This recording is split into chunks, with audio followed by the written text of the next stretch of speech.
ঝড়ের দাপটে লন্ডভন্ড গাইঘাটার কয়েকটি গ্রাম। বুধবার দুপুরে আচমকাই প্রবল ঝড়ে ক্ষতিগ্রস্ত হলো গাইঘাটার রামনগর গ্রাম পঞ্চায়েতের বেশ কিছু এলাকা। কাঁচাবাড়ি ভেঙে গিয়েছে, বিদ্যুতের খুঁটি ভেঙে গাছ উপড়ে পড়েছে, চাষের মাঠেও ব্যাপক ক্ষতিগ্রস্ত হয়েছে। আচমকাই ঝড় স্থানীয়রা লক্ষ্য করে শশাডাঙ্গা বাউর থেকে শুরু হয়, তারপর ঝড় চলে পিপলি, ঝাউডাঙ্গা, শশাডাঙ্গা, তেঁতুলবেড়িয়া সহ বেশ কিছু জায়গার উপর দিয়ে 30 থেকে 35টি বাড়ি সম্পূর্ণ ক্ষতিগ্রস্ত হয়েছে। স্থানীয়রা জানিয়েছে, এদিন আচমকাই ঝড় শুরু হয়। ঝড়ের তাণ্ডব ছিল 2 থেকে 3 মিনিট, তাতেই সব লন্ডভন্ড করে দিয়েছে। ঝড় থামার পর শুরু হয় বৃষ্টির সাথে প্রবল শিলাবৃষ্টি। শিলাবৃষ্টিতে চাষের ব্যাপক ক্ষতি হয়েছে। বরফের আঘাতে একজন আহতও হয়েছেন, ঘর চাপা পড়ে আহত হয়েছে আরও একজন। খবর পেয়ে স্বাস্থ্য দপ্তরের একটি টিম ঘটনাস্থলে গিয়েছে আহতদের চিকিৎসা করার জন্য।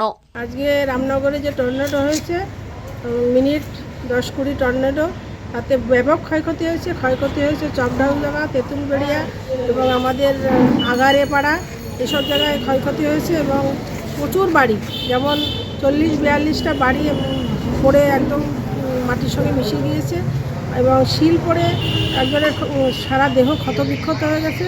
একজন ঘরে চাপা পড়েছিল, তার দুটো মেয়েকে নিয়ে, তার মাথায় লেগেছে এবং প্রচুর ক্ষয়ক্ষতি হয়েছে। শস্যের ক্ষয়ক্ষতি হয়েছে, পুরো জমিতে যে সমস্ত শস্য এখনও পর্যন্ত রয়েছে, সমস্ত শস্য, পটল, উচ্ছে, সমস্ত গাছ দেখলাম সবই ক্ষয়ক্ষতি হয়েছে সব জায়গায়।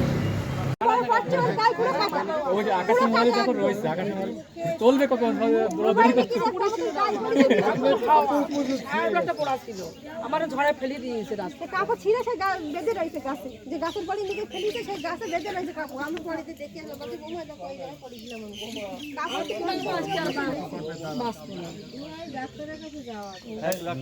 ডাক্তারের কাছে বৌমারেও নিয়ে যাও, ওই ঝামেলা মেটলি। বরফ দিয়েছিলাম, এখানে বরফ দিয়ে দিয়ে তাই কমেছে, এতটা ফুলে গেছিল, লাল হয়ে গেছে। এই বরফ দিলে সুস্থতা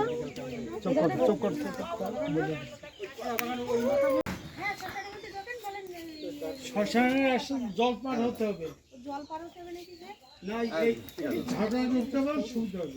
হ্যাঁ, পুরো ঘর পড়ছে, পুরো উড়ে গেছে। শ্মশানে আসলে সেটা এখনো পরিসংখ্যান পাইনি কতগুলো। আমরা জাস্ট একটা গ্রামে এসেছি, আমি একটুখানি ঘুরে নিই, তারপরে আমি এক্সাক্ট পরিসংখ্যান জানাচ্ছি।